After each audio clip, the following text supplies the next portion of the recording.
HCKO, thank you for the 11 months. It's an interesting question. Wait, hold up. What is the difference between the way the Striker support was done compared with the Altergeist support? Technically, there isn't a huge difference because, I mean, okay, Altergeist and Sky Striker are decks from like 2018, 2019 that used to be very reliant on grind game, right? Like, Altergeist did it with trap cards, Sky Striker did it with spell cards, but for the most part, both of these decks were relatively control-y and grindy. It was like the 2018-2019 definition of control decks, I would say. You would first think of Altergeist and Sky Striker, right? Like, if you think of combo, you think of Thunder Dragon. If you think of mid-range, you think of Orcus and Salamangreat. And if you think of the control decks in 2018-19, you think of Altergeist and Sky Striker, right? And so I feel like what they did with Altergeist when they gave them support, I believe it was this year. Yeah, it was this year, I'm pretty sure. Maybe it was end of last year. I don't remember exactly how long it's been since they made the Altergeist support. But my impression of the Altergeist support was that they tried to make a deck that was control-y and slow. They tried to make it faster, right? They tried to make it able to do more things in one turn. Maybe also going second, right? Instead of just having to set 4 and pass into your opponent's full combo board. They tried to give it more things to do, basically, right? And they are doing similar things with the Sky Striker right now, right? So the question is whether that's going to, or whether that's a good approach, right? Because the way I see it is that, first of all, the fact that Yu-Gi-Oh is so fast is already something that, I'm not going to say it's a problem, because I don't think it's always a problem, but it's something that people criticize, at least, right? It's something to talk about. It's something to consider, whether it's problematic or not, right?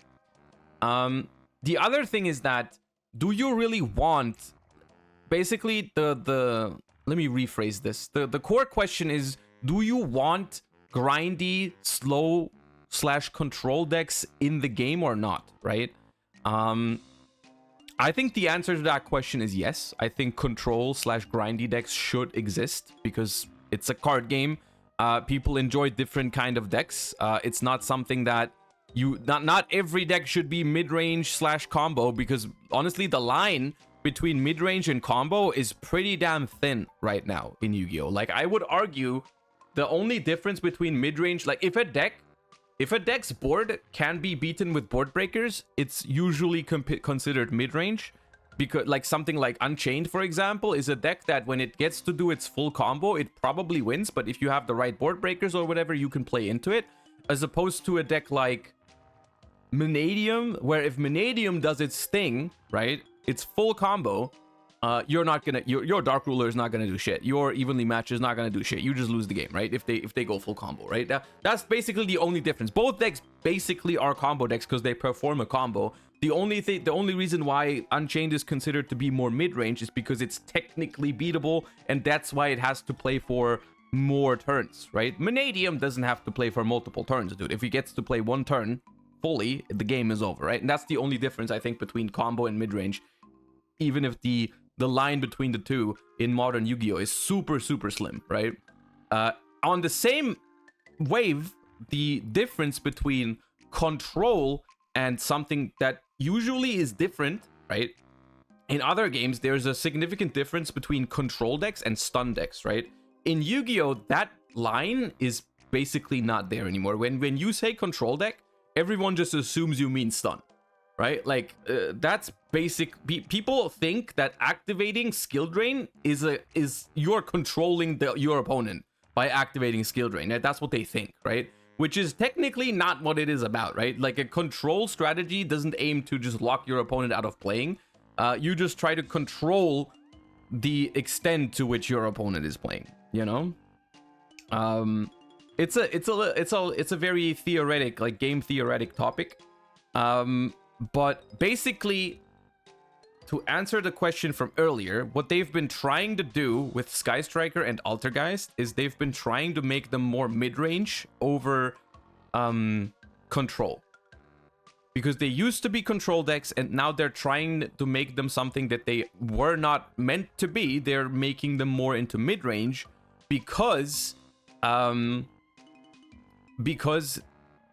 is the only thing that seems to work, pretty much, right? Like, they're doing it because they want Sky Striker and Altergeist to become better decks, right? And the definition of better deck just means you have to be a mid-range deck or a combo deck in modern Yu-Gi-Oh, right? And so, or a stun deck, right? The element of control is basically vanishing from modern Yu-Gi-Oh, which is pretty much something that I feel like they've recognized, and they have two possible avenues that they could go. They could either make decks that are so good at controlling the game that the control archetype comes back, right? Like they would have to make decks basically good enough to control the game, but they have to put restrictions on them to not make it so they end up doing mid-range or combo stuff, right? You have to somehow make a deck that can control the game without stunning the opponent, but also without turning into a mid-range or combo deck, which is a very hard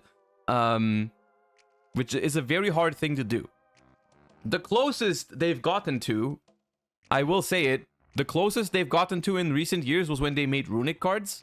The only problem with runic cards is that they made them too good and too synergistic with both combo and stun. That was their problem, basically.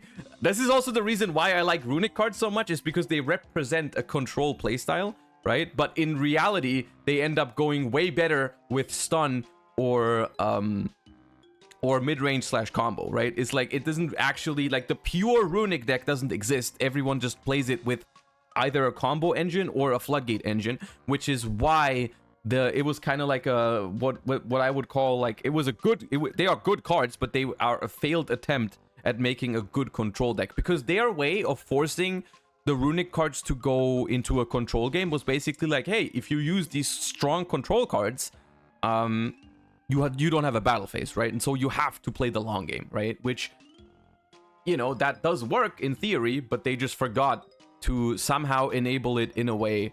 Like, they had to put something on runic that made it less synergistic with either floodgates or like combo, right? But that's one avenue, right? One avenue is you can just make good control decks to basically bring back the archetype that is control, right? The other alternative is you can just turn existing control decks into mid-range decks to keep the archetype playable, right? Which basically, turning Altergeist into a mid-range deck or turning Sky Striker into a mid-range deck could keep the archetype alive, but it sacrifices the combo type, the control type deck, right? So what I would prefer is if they made good control decks again. That is the one thing about modern Yu-Gi-Oh that I kind of miss, is control decks. I like control decks. And when I say control deck, once again, please, I don't mean stun. I don't mean stun. I don't want to stun my opponent out of playing the game. I want my opponent to play the game, and I want to interact with them to get to do my thing. Basically, Paleo in 2017, pretty much. Right? For example, right? Paleo in 2017, there was not much in there that stopped your opponent from actually playing the game. You would let your opponent play the game. You would just interrupt them here and there with like 1v1 interruptions and stuff like that, and get your game going that way, right? I enjoyed that a lot in previous years. It is also why I enjoyed Sky Striker when it first came out. The very first iteration of Sky Striker I enjoyed a lot. The more it turned into, like, after Halka Firebrax and stuff like that, the less I enjoyed it. The more it was like, hey, I'm just gonna go Hulk into Celine, into Axis Code, into Kill You. That is not something that I enjoyed with Sky Striker. I enjoyed 2018 Sky Striker, when you played like a very slow and grindy game, right? When you didn't have any form of like the huge damage pushes. The only thing you could do with Sky Striker in 2018 was literally Shizuku Pass. You didn't have anything else, right? There was no other way to do it.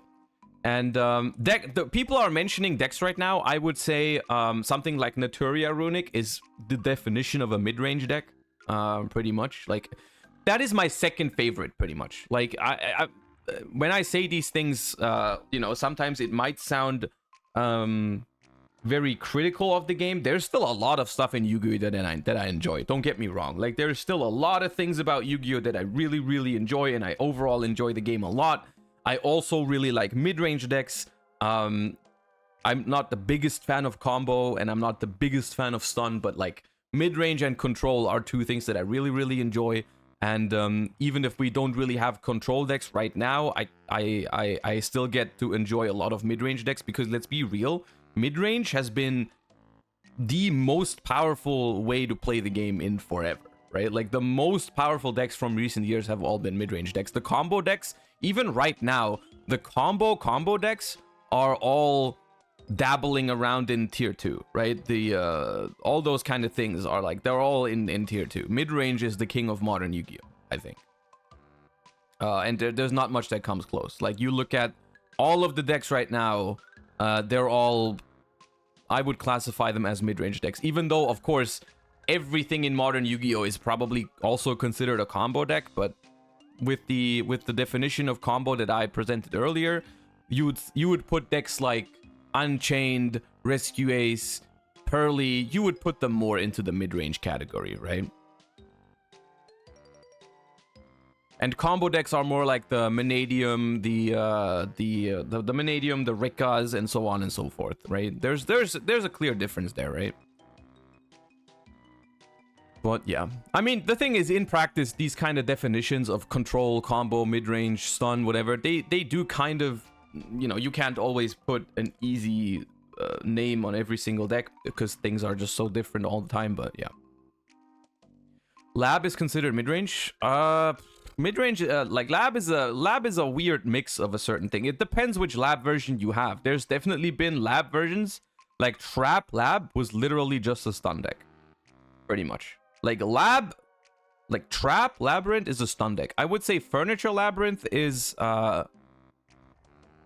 somewhere between control and mid-range, but I think it's more mid-range than control, if I have to be honest with you. Like, I don't think lab is, like, you know, I don't think it's super control-y anymore.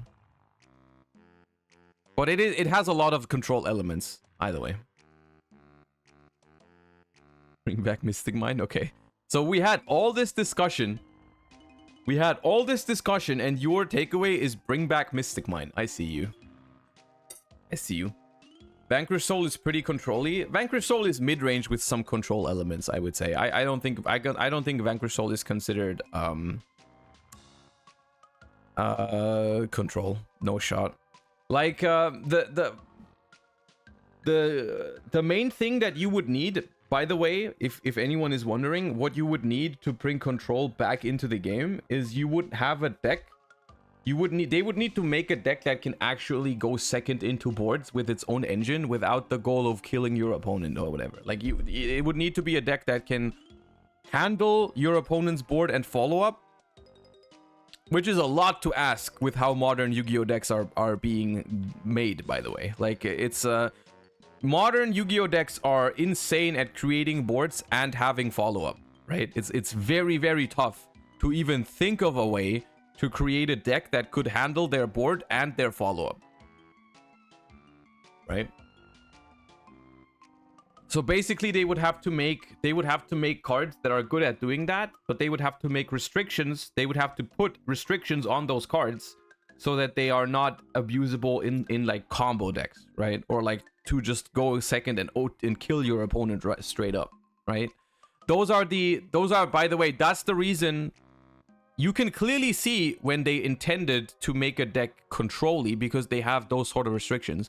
That is the exact reason why Sky Strikers all only work if you have no monsters in the main monster zone, right? That was their drawback to make it a control deck. And that is why Runics skipped the battle phase. That was their drawback to make them a control deck, pretty much. That is, you can clearly see the intention there. What about hand trap control decks like Marin says? That is just mid-range, brother. That is just mid-range. Fun little discussion we had. I enjoyed that. It's funny what can happen if you decide to not put the Sky Striker Ace copy pasta into your sub notification, isn't it, chat? Isn't it crazy that who would have thought that if you put a genuine, interesting question into your sub message, you get a genuine, interesting discussion out of it. But anyways, you would never do that.